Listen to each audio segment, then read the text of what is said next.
Shin Yong Kim, the president of the World Bank. It's great to have you with RT today, sir. Thank you so much for having me. So you pledged to continue the World Bank's mission to fight world poverty. It's actually a policy which recently became priority for the bank. But it's startling, 80% of people in the world still live under $10 per day. I mean, do you ever stop and say, wow, I'm fighting windmills? Well, you know, I feel that I have the best job in the world. You know, the fact that we walk in every day and on the wall of the World Bank states, our dream is a world free of poverty. You know, there are 80% of the world living on less than $10 a day, but there are also 1.2 billion people living on less than $1.25 a day. So the fact that fighting absolute poverty, extreme poverty, conditions that no one should live under is, I think, one of the great privileges of working for a group like the World Bank Group. But when you think of a world poverty, in general, it's still such an abstract thing. I mean, I know that you've had a remarkable career as a doctor working in the field every day in places like South America, Russia, Siberia.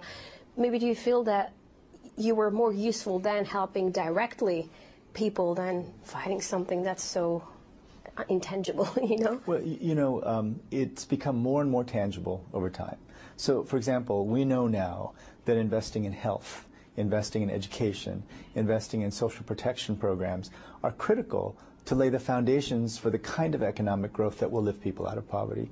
Another thing we know is that every country in the world has to think about how to grow their private sector. You know, this is a real issue here in Russia. President Putin has said that he wants to improve his business climate and wants to move quickly up the rankings to be among the top 20 countries in the world in terms of ease of doing business. Every single country in the world has to figure out how to grow their private sector so that businesses can grow and create the kind of jobs that people want. If you look around the world and see the kinds of crises that have erupted, especially, for example, in the Arab Spring, those crises were specifically about the lack of jobs, the lack of access to the economy, the inability to feed their children. So we now know a lot about what it takes to lift people out of poverty, provide them health, education, social protection, and then figure out ways of having the right kind of fiscal policies, the right kind of monetary policies, grow your private sector. So our message is, while they have to be tailored to each individual situation, is very encouraging in a sense, because we think there is a path for all countries to grow their economies, to provide the basics of health, education, so that their people can live productive and dignified lives. Can I ask you something? What were some of your thoughts about World Bank before you became its head? Because it's an organization that's in a constant state of becoming and change. I know that in 2000 you even wrote a book somewhat criticizing the bank. Well, you know, this is I'm so glad you said that, because very few interviewers actually understand how much the bank has changed. You know, one of my first trips to Washington, D.C. was actually to protest the bank. We were part of a movement called 50 Years is Enough, and at that time we did not feel that the bank was on the forefront of issues like environmental sustainability, gender equality, the importance of access to health care.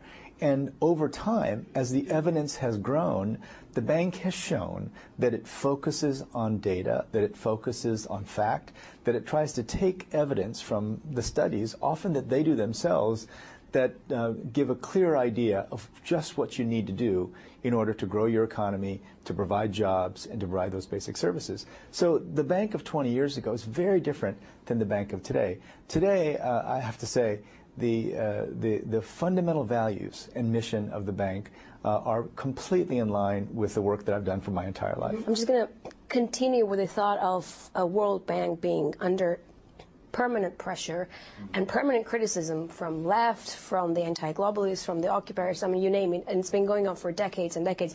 It does still have that image of being this vehicle for the United States and for multinationals to increase the grip over the developing countries, developing world. Can you change that? I think it's already changed. One of the things I did when I came in was to spend most of my first 6 months walking around the World Bank, both in Washington, D.C., and in the countries that I visited, and I asked them some fundamental questions. Well, who are we? What are we here to do? What are our most fundamental values? And how does it relate to our mission and our strategy? And what I found was that there was a deep, and there is a deep vein of passion for fighting poverty. You know, we have some of the brightest people in the world. These are people with PhDs in economics and engineering and all these fields from the top institutions in the world. They could make a lot more money if they went outside the World Bank into the private sector. But the reason they stay in the World Bank is because they want to fight poverty. And so I think that it's far more a public relations issue than it is a substance issue inside the World Bank. Person after person after person tells me, I came to the World Bank Group because I wanted to fight poverty. My job now is to make sure that everyone else in the world understands that that's what we do. Because there are three main points to people understanding what you do is good, and it's not in the interests of big corporations and richer nations. The first point being that, you know, donor countries, donor governments are the richest countries in the world, and they would not do anything unless it serves their national interest and interests of their national businesses. Corporations and as well, I mean, they're not here for charity, they're really here for profit. That's the general understanding. Second point is that, you know, the World Bank has always been under U.S. power, more or less, because it's always been headed by an American, and it has the most voting power within the bank, you know, so you can't really talk about the even-handed approach within the bank. And there are a lot of local communities who actually tell you that, when you come to help me, it actually helps you more than it helps me in the long run. Those are the three main points. How do you react to them? So, first of all, when I was elected, for the first time in history, there was an actual election, and I had to run against two other candidates, and I spent a lot of time campaigning for this position, including flying here to Russia to make my case that I'd be the best next World Bank president. You know, there's no question that there are very powerful countries in the world, the U.S. being one of them, but I can guarantee you that at the World Bank, the issues that we talk about are very focused. For example, we are always looking for the issues that are in everyone's interest to tackle. Let me give you two examples. The situation in the Sahel with Mali. You know, this is a situation that is so worrisome to the entire global community, and our role there, once the fighting slows down, is going to be very specific. Our role is to try to provide the kind of support so that Mali and other countries in the Sahel can actually build their economies. What the young people want are jobs. If you go to countries like Cote d'Ivoire or Liberia, other places that have had these enormous conflicts, the critical task is to rebuild their economies so that former soldiers can get a good job. Now, this is in everybody's interest, and at the World Bank, we especially focus on those issues. Climate change, for example. As I said, 20 years ago, the World Bank was not at the forefront in terms of leading the fight against climate change, thinking about environmental sustainability. We want to move into that position now. I've been writing a lot about it. I've been talking to lots of different groups. We want to be on the cutting edge of fighting climate change because, in my view, there are so many things that go beyond the political level. The negotiations around the Kyoto Protocol, these negotiations are critically important. They've got to go on. In the meantime, we've got to try to build functioning carbon markets, find a price on carbon. We've got to try to remove fuel subsidies. We've got to try to build better cities that aren't so polluting. We've got to improve agriculture. The World Bank is going to be on the very forefront of those issues that are not in one country's interests, but are that in everyone's interest. What happens when someone like Hugo Chavez quits the World Bank saying that too much American power, and then he gets Chinese money to finance his projects? Do you stop to think maybe the balance of powers is changing? The world is becoming two-camped or multipolar. Maybe we got competition. Well, there's a lot of different organizations that are putting money into development. The Chinese have a very robust program in many parts of the world. There are other multilateral development banks, and there's a lot of individual countries that put their official development assistance into countries. But let me assure you, there's plenty of poverty to go around for everyone in terms of investing in developing countries. Our expertise is pretty specific. We're 66 years old. We have 188 member countries. We work in over 100 countries. We have tremendous expertise, not only in terms of the data and the articles we've written and the studies we've done, but just in the lived experience of our employees. We actually know how to get bridges built, how to get roads built, and so this is our great strength. I think that no matter how many new players enter the scene, there will always be a central role for the World Bank because of our expertise, because of our global reach, and because of the fact that our primary concern, and this is very clear, I've made it clear, the board has made it clear with me, ending poverty, building shared prosperity is what we do. When we talk here about fighting poverty and inequality, do you sympathize with that 99%, with the occupiers? Well, our main goal is, in fact, to work with an even smaller group in addition to the 99%.